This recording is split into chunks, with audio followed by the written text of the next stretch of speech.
Bom dia, querida família da CBG.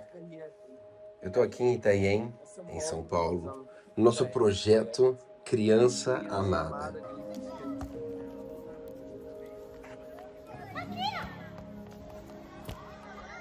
O Senhor colocou a palavra no meu coração. Eu acabei de falar com umas crianças, brinquei um pouquinho com elas, e uma veio falando comigo que queria ficar comigo. E estou apenas 2 horas aqui. E essa realidade é algo que quem cresceu na Alemanha não conhece. Não são crianças sem teto. Não, aqui é uma mistura de tudo.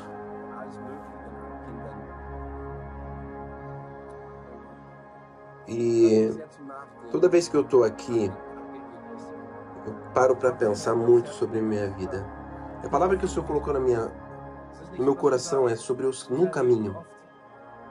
Não é que nossa vida sempre é um eterno caminho? A gente começa num lugar e queremos chegar no destino. A gente quer engravidar, a gente quer comprar uma casa, a gente quer ter aposentadoria, queremos pagar nossas contas, nós queremos ter um casamento bem, mas é um processo, tanto faz em qual área você se encontra, é sempre um caminho daqui até ali. E se alguém me perguntasse, ou eu te perguntasse qual que é o seu objetivo, você já alcançou ele? Não, eu ainda estou no caminho. Não é algo que você quer dizer, eu estou no caminho. Não, você gostaria de dizer, sim, cheguei, consegui. Mas quantos de nós estamos no caminho? Nós estamos no caminho. Isso me lembra de uma história no Evangelho de Marcos 4, onde que Jesus foi com os discípulos dele de um lado do Mar da Galileia para o outro lado de Gadara. E no meio desse caminho, os discípulos experimentam a maior tempestade que eles já viveram. E a pergunta fica aberta, será que Jesus queria que eles vivessem essa tempestade? Eram discípulos jovens que conheciam o Mar da Galileia, sabiam lidar com água e com barcos. Para que eles estivessem num estado de emergência, com medo de morrer, não era uma tempestade leve, não, era algo forte. Eles conheciam essa realidade e era muito forte. E hoje eu quero falar sobre aqueles no caminho. Os primeiros cristãos, eles foram chamados assim, aqueles no caminho. Depois recebemos o título de cristãos, os pequenos cristãos. A gente sempre foi considerado aqueles no caminho. E esses discípulos, eles estavam a caminho de um lugar para o outro, mas no meio do caminho eles encontraram uma tempestade. Essa tempestade sussurrava a eles várias coisas. E é sobre isso que eu quero falar. O que uma tempestade dessa sussurra para nós? A primeira coisa que ela sussurra é medo. Tenha medo.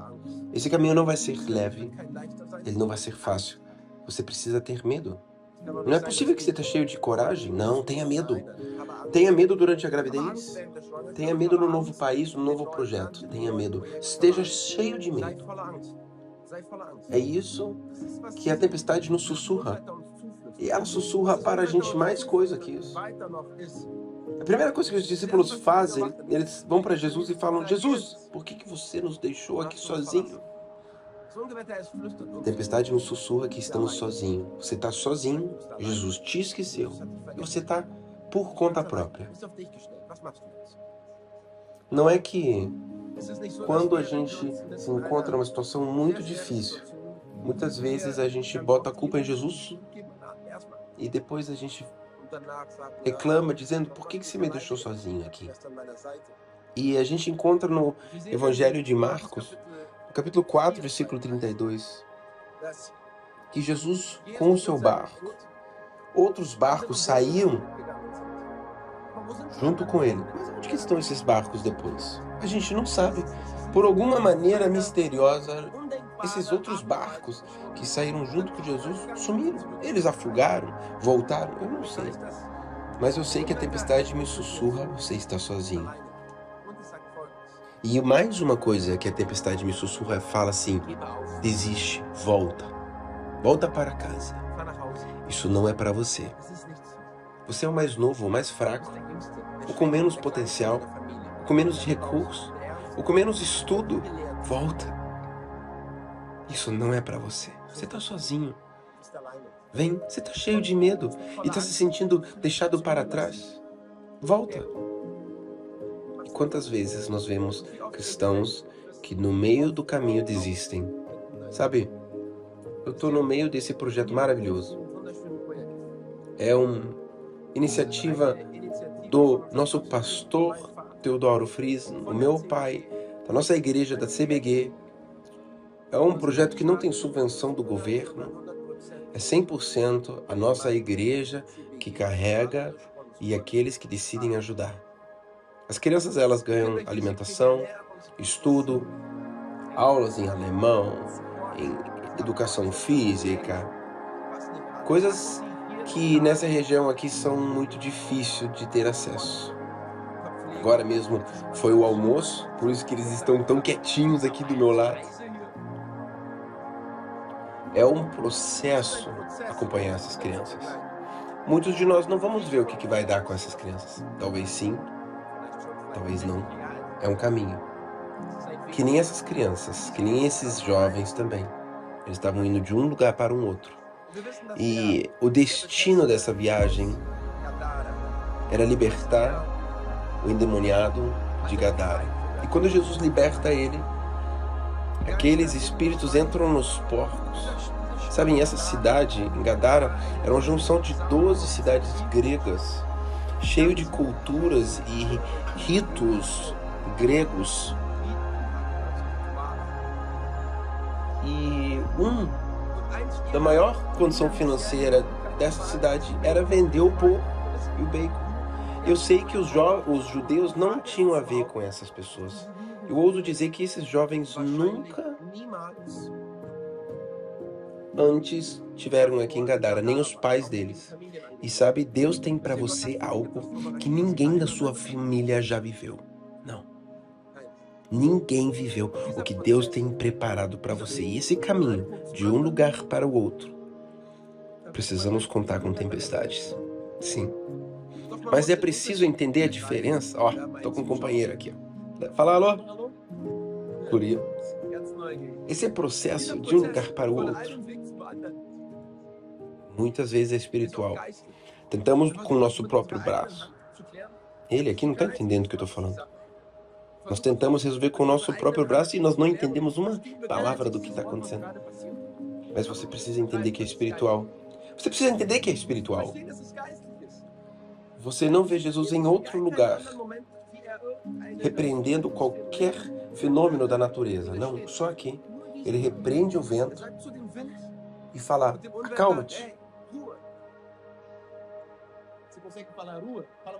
Rua significa calma. Porque Jesus entende que é espiritual. Ele entende que é espiritual. A tempestade que tenta nos abater, ela tenta nos convencer que precisamos ter medo, que estamos sozinhos, e não conclui esse projeto, não segue. Não. Você, a sua família. Não. Volta. A área espiritual não quer que você alcance aquilo que ninguém da sua família já alcançou. E por isso que ela se levanta com toda a força contra você. Isso me lembra de uma história em 2 Reis, versículo 6, onde Eliseu e o seu servo,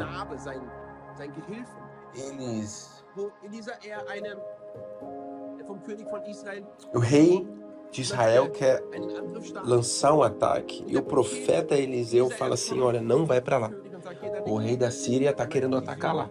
E assim o rei de Israel muda sua estratégia. E quando o rei da Síria entende, ele quer saber onde está esse espião, esse curioso que sabe de tudo que eu estou vivendo, esse espião. E todo mundo fala: não, Deus revelou aquele profeta. Sabe, Deus Todo-Poderoso sabe o que outras pessoas pensam sobre você e muitas vezes muda o seu caminho por algo que ele ouviu. E o rei da Síria, ele está tão chateado que ele manda basicamente 2 batalhões de guerreiros e cavaleiros para cercar Eliseu e o seu servo, com o intuito de matar. E há um outro ponto, a área espiritual, o inimigo, ele sabe muitas vezes mais do seu potencial e do seu perigo do que você mesmo. Sabe, o servo do profeta acorda, vê como que ele está rodeado e diz assim, oh não. Mas o profeta estava em paz e pede a Deus, abre os olhos do meu servo. E assim o seu servo, ele vê a área espiritual e aqueles cavaleiros espirituais. Ele vê a área espiritual em volta. Tá todo mundo curioso aqui, estão comendo. E sabe, o jovem vê a área espiritual. Nesse momento, os olhos daquele exército da Síria são vedados. Gente, olha que legal essa criançada à minha volta. E aquele exército da Síria agora está cego e Eliseu leva eles para o povo de Israel, para o exército. E o servo do profeta diz assim, vamos matar ele. Tem que ficar todo mundo junto, para todo mundo ver aqui na filmagem. Vamos lá, todo mundo junto. Isso, deixa eu te falar. E a área espiritual, ela abre os olhos do exército da Síria. Deixa eu filmar aqui, ó. Isso. Vai aqui atrás.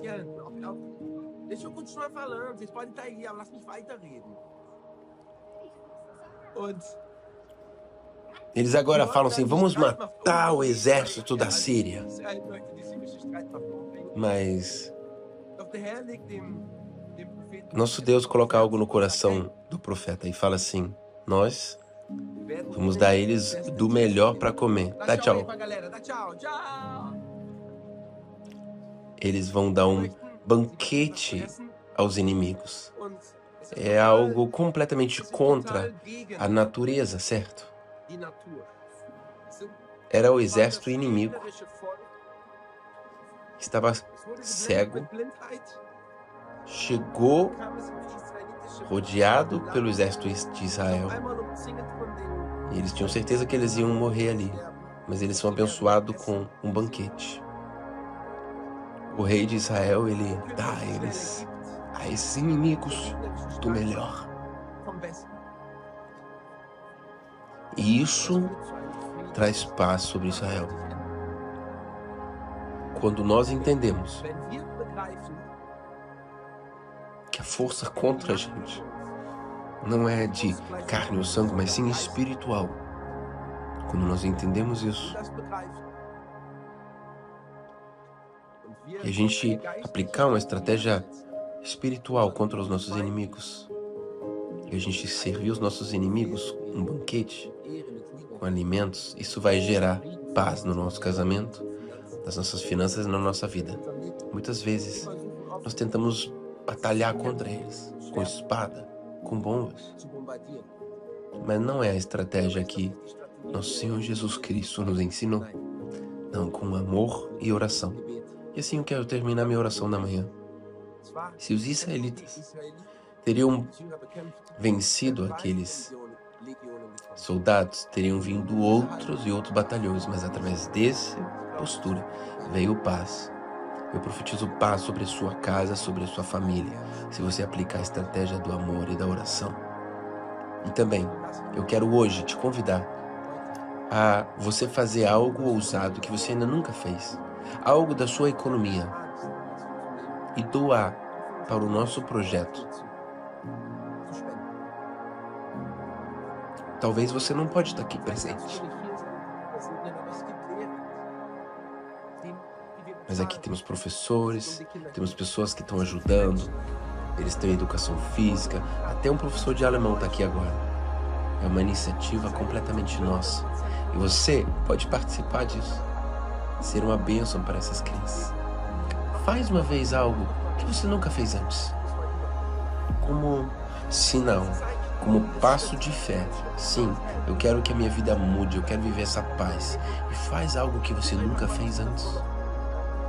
Eu tenho certeza que o Senhor vai vir com uma maneira, uma bênção recalcada, sacudida e transbordante, como Ele já nos abençoou com paz. E assim eu quero terminar. Quando você entender que as batalhas na sua vida são espirituais, e se você batalhar com a oração, eu sei que a paz que excede a todo entendimento vai te alcançar. O Senhor te abençoe ricamente. Eu sou o pastor Daniel Friesen, de Itaéia, em São Paulo, do nosso projeto Criança Amada. O Senhor te abençoe ricamente.